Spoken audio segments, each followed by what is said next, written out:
दिनै बड'लेण्ड मुंख्लं सान हिसाबै 39थि बोसोर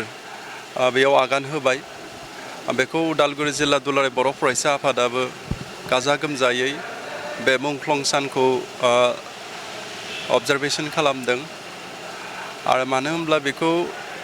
दुलाराय बर' फरायसा आफादल' नङा, दुलाराय बर' माहारिनि थाखाय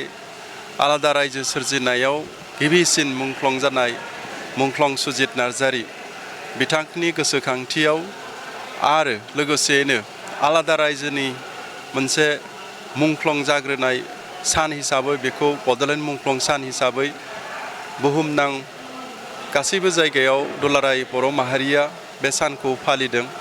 आरो फालिलांबायबो थानांगोन। मानो होनब्ला बे सुजित नार्जारी बिथांनि मुंख्लं जानाय साना बर' माहारिनि थाखाय जोंनि गिदिरथार थुलुंगाखां। मानो होनब्ला बड'फा उपेन्द्रनाथ ब्रह्मआ जेब्ला आलादा रायजोनि थाखाय सोमावसारनायनि गुवाहाटीनि जाज फिल्डआव आसाम आरो भारत सरकारनो मोनसे मेसेज होनो थाखाय सुबुं गौमा खालामदोंमोन। बे खालामखांनायनि उनाव बेलासे भागै क'क्राझार फारसे सुजित नार्जारी बिथाङाबो क'क्राझारनि रायजो राजाफोरजों लोगोसेयैनो गंसे गारियाव दंफायोमोन। बे समाव थांबाय थानाय समावनो तिहु पाठसालायाव दुथां जोंनि आलादा रायजो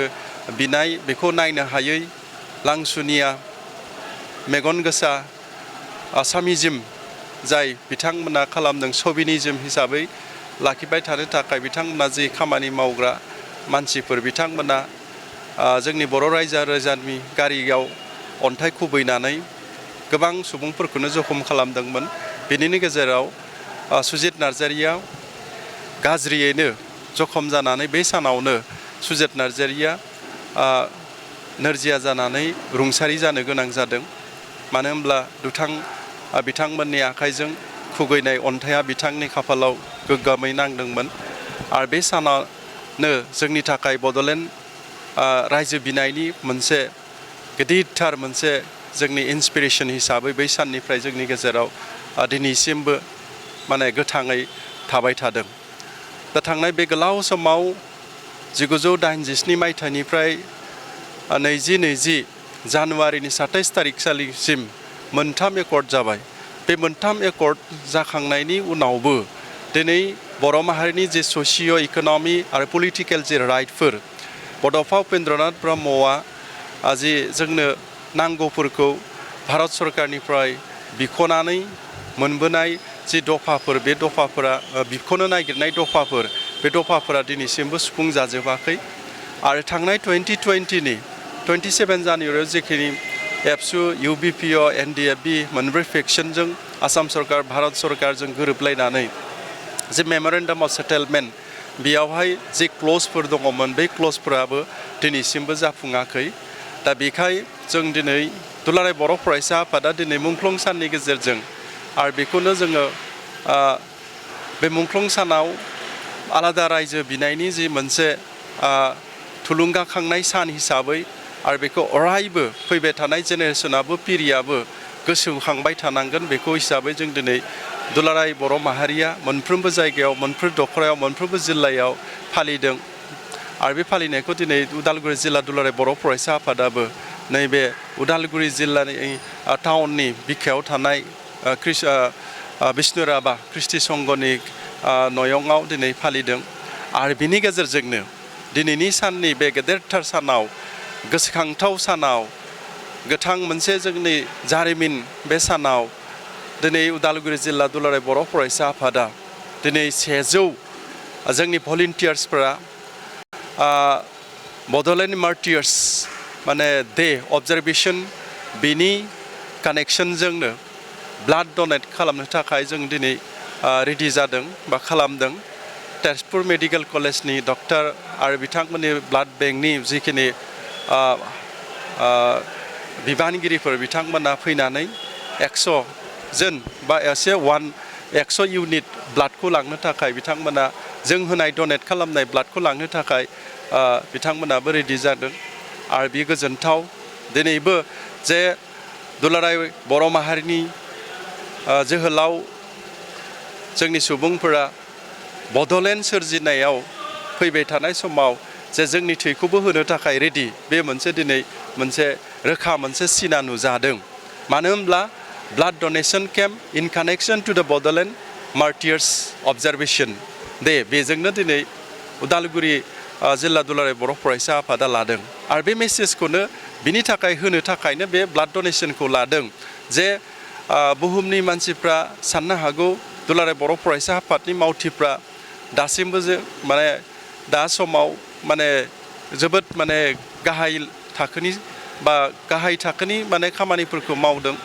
बा बाख्नायथाव खामानि जेबो मावनो हाया जाथाव खामानि जेबो मावनो हाया साननो हागौ नाथाय दिनै दुलाराय बर' फरायसा आफादनि जोहोलाव मावथिफोरा दिनैसिमबो रेडि जानानै दङ बर' माहारिनि थाखाय गावनि बिखानि थैखौ होनो थाखाय साखाफारा जानानै दङ बे मेसेजखौ होनो थाखायनो दिनै उदालगुरि जिल्ला दुलाराय बर' फरायसा आफादा दिनै 39थि बड'लेण्ड मार्टियार्स डे अबजारभेशन इन कानेक्शन बेखौ दिनै ब्लाड डनेशनखौ होनो थाखाय थि खालामदों दा बियो गोग्गाथाव बाख्नायथाव बेनिखायनो आं सासे दुलाराय बर' फरायसा आफादनि बिबानगिरि जानानै उदालगुरि जिल्ला दुलाराय बर' फरायसा आफादनि मावथि आरो बिनि जोहोलाव बिथांमोना जाय दिनै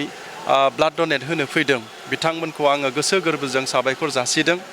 आरो दिनै उदालगुरि जिल्लानिल' नङा सारा बुहुमाव थानाय बर' माहारिनि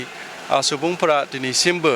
दिनैनि बे सानखौ अरायबो गोसोखाङो जे जोंनि दुलाराय बर' माहारिखौ मुलुगाव गेरेमसा हारि दानायाव जे बड'फा उपेन्द्रनाथ ब्रह्मआ जोंनो सिमां रुजुनानै गालांनाय बेखौ मोगथां महरै मोनहोनायनि मोनसे दिनै माइल खुन्थिया हिसाबै दिनै मुंख्लं सुजित नार्जारिनि मुंख्लं सान बा बड'लेण्ड मुंख्लं साना जोंनि थाखाय अरायसम गोसोखांथाव आरो गोसोखांबाय थानांगोन आरो सिबिबाय थानांगोन आरो बेखिनिखौ आं दिनै बर' रायजो राजानो फोरमायबाय गोजोन्थों सुजित नार्जारिनि सिमांखौ जाफुंहोब्ला बर'फ्रा फिन आलादा रायजोनि थाखाय नायदो दुलाराय बर' फरायसा आफादा दिनैसिमबो गावनि थांखियाव बा गावनि रिजलिउसनाव मावग्रा मोनसे आफाद बर'नि गेजेराव बा गुबुन हारिनि सोरबा जोंनि फिलसफार सोरबा थिंकार्स माने थिंक टेंक सुबुंफोरा बुंब्लानो बेखौ थाबै मावनाय मोनसे अर्गेनाइजेसन नङा दुलाराय बर' फरायसा आफादा दुलाराय बर' फरायसा आफादा मावनांगौब्ला दुलाराय बर' फरायसा आफादनि गिदिरथार जि रिजलिउसन आरो बे रिजलिउसना दुलाराय बर' फरायसा आफादनि जि डेलिगेट्स बे डेलिगेट्सनि गेजेरजों फैयो दा बेखायनो सोरबा जोंनि आथिखालनि दैदेनगिरिफ्रा बे बड'लेण्ड मुंख्लं सान दिनै जि अबजारभेशन खालामदों 39थि बड'लेण्ड मार्टियार्स डे मुंख्लं सुजित नार्जारिनि जे मुंख्लं जानाय सान बेयाव बिनि गोसो बायदियै बिथाङा गावनि गोसोनि जे माने सोरजिलु बे बाथ्राखौ बुंदों जानांगौ बे मोजां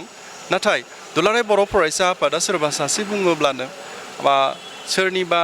माने बुंनायजों खारग्रा मोनसे अर्गेनाइजेसन नङा दुलाराय बर' फरायसा आफादा दुलाराय बर' फरायसा आफादनि थांखि बायदि दुलाराय बर' फरायसा आफादनि रिजलिउसन बायदि आरो बे रिजलिउसना दुलाराय बर' फरायसा आफादनि थान्दै मेलाव फैयो आरो जेब्ला थान्दै मेलाव जि थांखिखौ रिजलिउसनखौ एडप्ट खालामनाय जायो बे एडप्ट खालामनाय खामानिफोरखौ रिजलिउसनखौ दुलाराय बर' फरायसा आफादा माब्लाबाबो नागारबोआखै आरो बेखौ मावबोदों सुफुंबोदों आरो बे रोखोमनि